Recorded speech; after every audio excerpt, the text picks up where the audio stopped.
Salam, hörmətli izləyicilər. Siz heç bilirsiniz ki, vəsiyyətnamə notariusdan başqa harda təsdiq oluna bilər? Yəni hansı orqanda?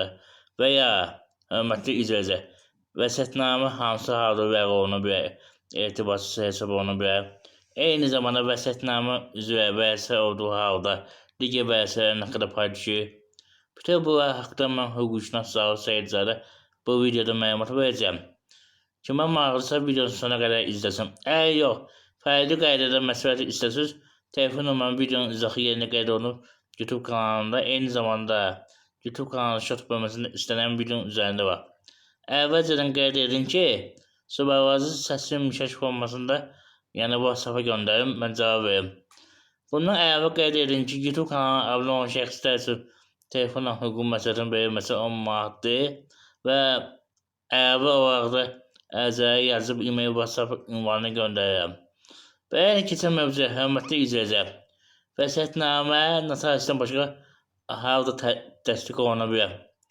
Əgər vəsiyyətnamə verən şəxs xəstədirsə, xəstəxanadadırsa, o halda xəstəxanada olan rəhbərlik tərəfindən və ya şöbə müdiri tərəfindən təsdiqlənir.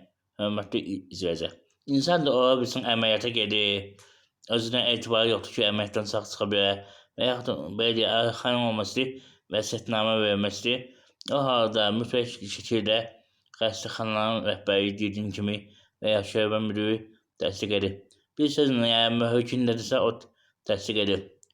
Bundan əlavə qeyd edin ki, əgər vəsiyyətnamə verən şəxs hərbi xidmətdədirsə, komandanın tərəfindən təsdiq olunur.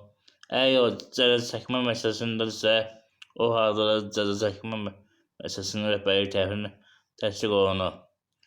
Keçək o bir məsələ ki, hansı halda etibarsızdır.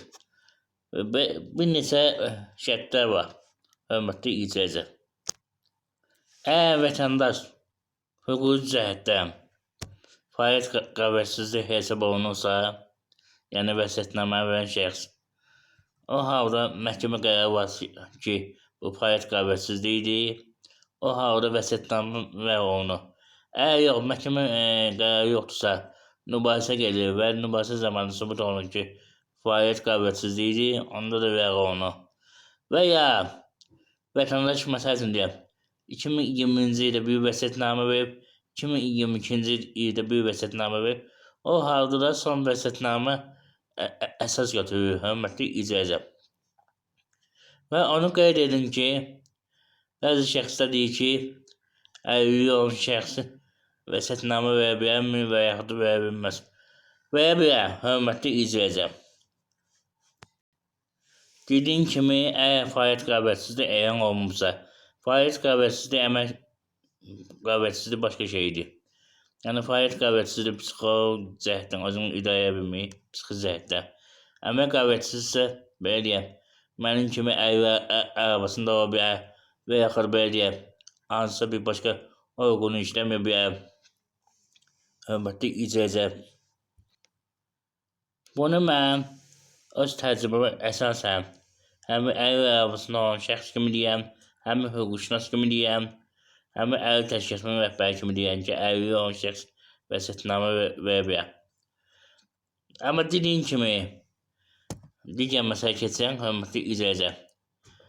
Əgər ailədə belə deyək, 5 uşaq varsa, valideyn bir uşağa vəsiyyətnamə verirsə, o halda hamı deyir ki, para bərabər bölünür. Para bərabər bölünmür. Vəsiyyətnamə olduğu halda, əslində normalda bilirsiniz də, bu mən danışmışam, bu vəsiyyətlə ilə bağlı olan dünənki videoda, indi bugünkü videoda danışıram, hörmətli izləyicilər. Onları izləyə bilərsiniz. Əgər gic qadarlıq bir əmlak varsa, ev varsa, normalda bu 5 uşaq arasında bölünəndə hərsinə 20 kvadrat düşür. Amma vəsiyyətnamə olduğu halda kimə vəsiyyətnamə veriblərsə, həmin adama 80 kvadrat, digər 4 uşağa 20 kvadrat arasında bölünür, hərsinə 5 kvadrat verir. Hörmətli izləyicilər, nəzərə alın, mütləq qaydada.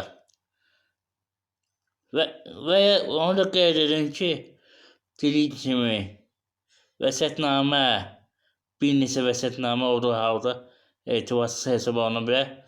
Son və ya əvvəl vəsiyyətnamə əsas götürmək ki, hansı yəni etibarlıdır, onu məhkəmə təyin edir. Ola bilsin ki, vətəndaş psixi cəhətdən yəni özündə olsun, o halda son vəsiyyətnamə əsas götürür. Əgər yox, son vəsiyyətnamədə psixoloji cəhətdən özünü idarə edə bilmir, fəaliyyət qabiliyyətsizliyi elan olunursa, o halda son vəsiyyətnamə etibarsızdır. Əvvəlki etibarlıdır. Baxmaq lazımdır hansını verdiyi zaman nə vəziyyətdə olub, hörmətli izləyici. Dediyim kimi, ətraflı məlumat üçün mənim telefonuma videonun izahı yerində qeyd olunub, əlaqə saxlaya bilərsiniz YouTube kanalında. Bundan əvvəl YouTube kanalında şərh bölməsində istənilən videonun üzərində var. Bir daha qeyd edən ki, suallarınızı varsa səsini göndərin. Diqqətinizə görə sağ olun. Sağ olun. Kanala abunə olmağı unutmayın.